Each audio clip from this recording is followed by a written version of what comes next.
तुम्ही म्हणालात ना की हिंदूच महापौर होणार, मुख्यमंत्र्यांनी पण ती भूमिका स्पष्ट केलेली आहे. शिवसेनेचे पण जेवढे सगळे महापौर झाले यामध्ये भुजबळांपासून महाडिक आणि पेडणेकरांची पण नावं आहेत, शुभा राऊळ पण आहेत ज्या भाजपमध्ये आल्यात, हे सगळे हिंदूच आहेत. मग काय उत्तर दिलं, हिंदू मराठी होणार. मग शिवसेनेचा महापौर पण आजपर्यंत हिंदूच राहिलाय की राज्यात राहणारा मुस्लिम माणूस हा मराठी नाही आहे का? मला वाटतं मी उत्तर दिलंय, नाही, माझ्या प्रश्नाचं नाही दिलंय. ते आलंय रेकॉर्डवर. नाही, पण मग तुम्ही आणि त्याचबरोबर तुमचे मुंबईचे जे अध्यक्ष आहेत अमित साटम, ते वारंवार सांगतात की कुठल्या खानाला आम्ही इथला महापौर नाही होऊ देणार, इथला मुंबईचा रंग बदलण्याचे प्रयत्न चाललेले आहेत.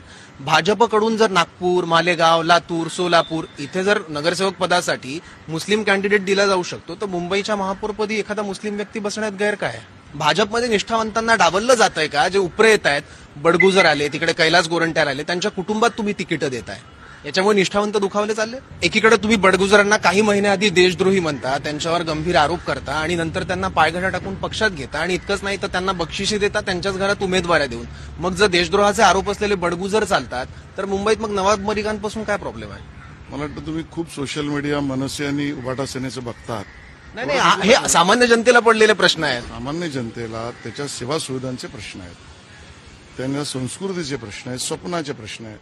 फार तुम्ही मनसे आणि उभाटा सेनेचं सोशल मीडिया बघून प्रश्न नका. नाही, त्यांचं सोशल मीडिया नाही बघत, भाजप नेत्यांनीच आरोप केलेले आहेत. बडगुजरांना नितेश राणेंनी देशद्रोही म्हटलेलं होतं. मग भाजपचे आरोप आम्ही फारशा गांभीर्यानं घ्यायचे नाहीत का यापुढे? हिंदुत्वाची तुमची आयडिओलॉजी आहे, पण ज्यांच्यावर तुम्ही वारंवार आरोप करता, जे हिंदुत्वाच्या आयडिओलॉजीच्या विरोधात होते, अशा लोकांना पक्षात घेऊन नेमकं कोणतं हिंदुत्व आणि कोणता विकास तुम्हाला साधायचा आहे? हाच तर मूळ मुद्दा आहे की व्यापक हिंदुत्वासाठी मी गुन्हेगार नाही म्हणत, जो येईल त्याला आम्ही बरोबर घेऊ. का नाही घेणार?